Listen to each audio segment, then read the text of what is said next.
In this video, ending this lesson, you will learn the evaluation and desired outcome for furosemide. Before we start, check the description below for free sources to help you become a nurse and pass nursing exams on your first try. Also, stay at the end of the video to complete a 3-question quiz to test what you learned at the end of the video. Let's begin. The desired outcomes in patients taking furosemide include the following. Effective diuresis. Furosemide is used to encourage diuresis and lessen fluid retention.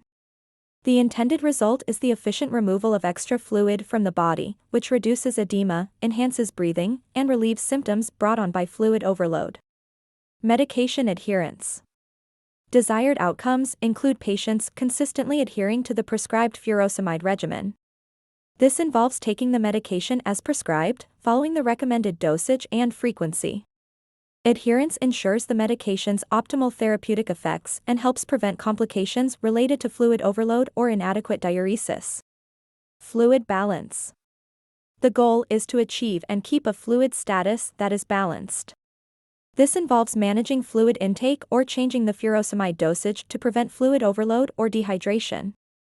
Fluid levels in the patient should be stable and within the desired range, enhancing overall comfort and well-being.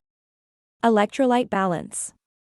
Maintaining a stable electrolyte balance is a desired outcome. Furosemide can cause imbalances in electrolytes, particularly potassium, sodium, and magnesium. By maintaining electrolyte levels within the correct range, issues like heart arrhythmias or muscle weakness can be avoided. Blood pressure control. Patients with diseases like congestive heart failure may receive a prescription for furosemide to treat hypertension or lower blood pressure.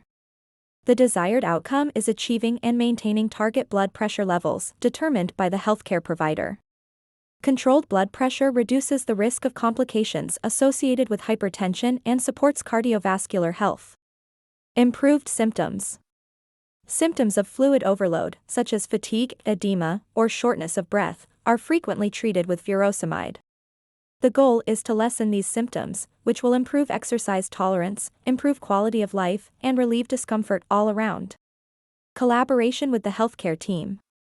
A desired outcome is effective collaboration and communication between the patient and the healthcare team. This allows for shared decision-making, open dialogue, and comprehensive patient-centered care. Collaboration ensures that the patient's concerns are addressed, treatment goals are aligned, and optimal outcomes are achieved. Mini quiz. From here, you will answer 3 questions to reinforce your learning. Starting with the first question. List 3 desired outcomes from this video. Pause the video here and write down your answers. The desired outcomes include the following: effective diuresis, medication adherence, fluid balance, electrolyte balance, blood pressure control, improved symptoms, and collaboration with the healthcare team. Next question. True or false? Maintaining an unstable electrolyte balance is a desired outcome.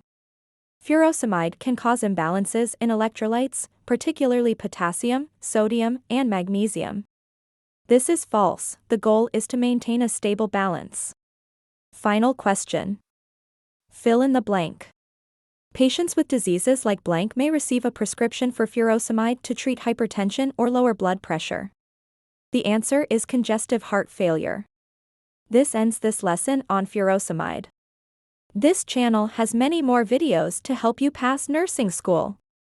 Our goal is to create a free resource for nursing students to become excellent nurses.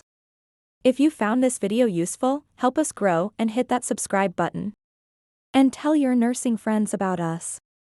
Thanks for watching.